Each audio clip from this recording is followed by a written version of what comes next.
Toyota நிறுவனம் இந்தியாவை பொறுத்த வரைக்கும் மோஸ்ட் சக்சஸ்ஃபுல் பிராண்டா இருந்து வராங்க. இப்போ அவங்களுடைய காம்பாக்ட் ஹேட்ச்பேக்கான டொயோட்டா ஆக்வா இந்தியாவில் டெஸ்ட் பண்ணப்படுற இமேஜஸ் லீக் ஆயிருக்கு. இது லிட்டருக்கு 36 கிலோமீட்டர் மைலேஜ் கொடுக்கக்கூடிய ஹைபிரிட் டெக்னாலஜியோட உள்ள கார் ஆகும். இந்தியாவை பொறுத்த வரைக்கும் டொயோட்டா நிறுவனத்தோட சக்சஸ் பெரும்பாலும் பிரீமியம் எம்பிவியை பொறுத்தே இருக்கு. உதாரணத்துக்கு இனோவா ஹைக்ராஸ், இனோவா கிறிஸ்டா போன்ற கார்களை சொல்லலாம். Top and full size SUV செக்மெண்ட்ல ஃபார்ச்சுனர் டாமினண்டா இருக்கு. மற்ற எல்லா ஸ்மாலர் கார்ஸுமே சுசுகி நிறுவனத்தோட தான் ஷேர் பண்றாங்க. டொயோட்டா நிறுவனத்தோட ஓன் ப்ராடக்ட் எதுவுமே இந்தியாவில் விற்பனை ஆகல. இப்போ இந்தியன் மார்க்கெட்ல இந்த டொயோட்டா ஆக்வா ஹைபிரிட் டெஸ்ட் பண்ணிட்டு இருக்காங்க. இதன் மூலமா டொயோட்டா நிறுவனம் என்ட்ரி லெவல் ஹேட்ச்பேக் செக்மெண்ட்ல அதுவும் ஹைபிரிட் டெக்னாலஜியை கொண்டு வர முயற்சி பண்றாங்களா அப்படிங்கிற கேள்வி எழுந்திருக்கு. இந்த டொயோட்டா ஆக்வா ஏற்கனவே குளோபல் லெவல்ல விற்பனை ஆயிட்டு இருக்கு. பிளாட்ஃபார்ம் பொறுத்த வரைக்கும் TNGA B பிளாட்ஃபார்ம்ல உருவாயிருக்கு. இது ஏற்கனவே இந்தியாவில் விற்பனை ஆகிட்டு இருந்து டிஸ்கண்டினியூவான யாரிஸ் கார்ல இருந்து பில்ட் பண்ணப்பட்ட கார் ஆகும். இதோட இன்ட்ரெஸ்டிங் ஃபேக்டரான என்ஜினை பொறுத்த வரைக்கும் 1.5 litre dual over head petrol engine கொடுத்திருக்காங்க.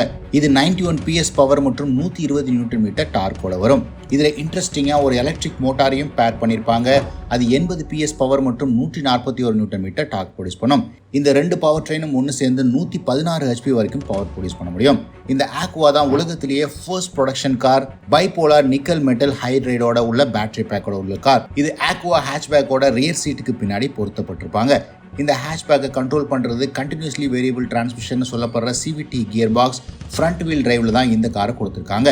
டாப் அண்ட் வேரியன்ட்ஸில் எலக்ட்ரிக் மோட்டாரை பயன்படுத்தி 4 வீல் டிரைவ் ஆப்ஷனும் இந்த காரில் கொடுக்கப்பட்டிருக்கு.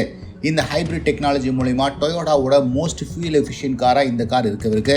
கிட்டத்தட்ட 36 கிலோமீட்டர் வரைக்கும் மைலேஜ் கிளைம் பண்றாங்க. எக்ஸ்டீரியரை பொறுத்த வரைக்கும் ரொம்பவே ஃபங்கி டிசைன் மற்றும் காம்பாக்ட் டைமென்ஷன்ல இருக்கு. இன்டீரியரை பொறுத்த வரைக்கும் smart cockpit design 10.5 inch infotainment சிஸ்டத்தோட கொடுத்துருக்காங்க. 7 இன்ச் இன்ஸ்ட்ருமெண்ட் கிளஸ்டர், டொயோட்டாவோட smart device link, synthetic leather upholstery, wireless charger மற்றும் ஆட்டோமேட்டிக் கிளைமேட் கண்ட்ரோலை இந்த காரை கொடுத்துருக்காங்க. ரியர் சீட் கம்ஃபர்ட்டை என்ஹான்ஸ் பண்றதுக்காக ரிக்ளைனிங் ஆப்ஷன் ரியர் சீட்லையும் கொடுத்துருக்காங்க. 6 speaker audio system, front and ரியர்ல USB-C போர்ட்ஸ் அப்படின்னு மாடர்ன் டே ஃபீச்சர்ஸ் அனைத்துமே இருக்கு. சேஃப்டியை பொறுத்த வரைக்கும் ஆக்வா ஹைபிரிட் 10 ஏர் பேக்ஸோட கொடுத்துருக்காங்க.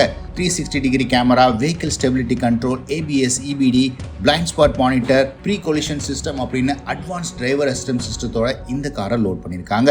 இந்த காரோட டாப் ஸ்பீட் 170 km/h இருக்கு. 2021ஆம் ஆண்டிலிருந்தே உலகம் முழுக்க இந்த டொயோட்டா ஆக்வா ஹேட்ச்பேக் விற்பனையில் இருக்கு.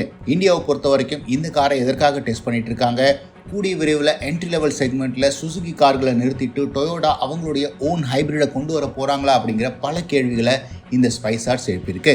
எது எப்படி இருந்தாலும் டொயோட்டா நிறுவனத்தோட கார்கள் ரிலையபிலிட்டி மற்றும் லோ மெயின்டெனன்ஸ் காஸ்ட்ல இருக்கும் அப்படிங்கிறதுல மாற்று கருத்துல. என்ட்ரி லெவல் பிரைஸ் பாயிண்ட்ல ஹைபிரிட் டெக்னாலஜியோட இவ்வளோ மைலேஜோட இந்த காரை லான்ச் பண்ணாங்க அப்படின்னா இது இன்ஸ்டன்டா ஹிட் ஆகும் அப்படிங்கிறதுல மாற்று கருத்து இல்லை. உங்களில் எத்தனை பேர் இந்த டொயோட்டா ஆக்வாக்கு வெயிட் பண்றீங்க அப்படின்னு கமெண்ட் செக்ஷன்ல பதிவிடுங்க.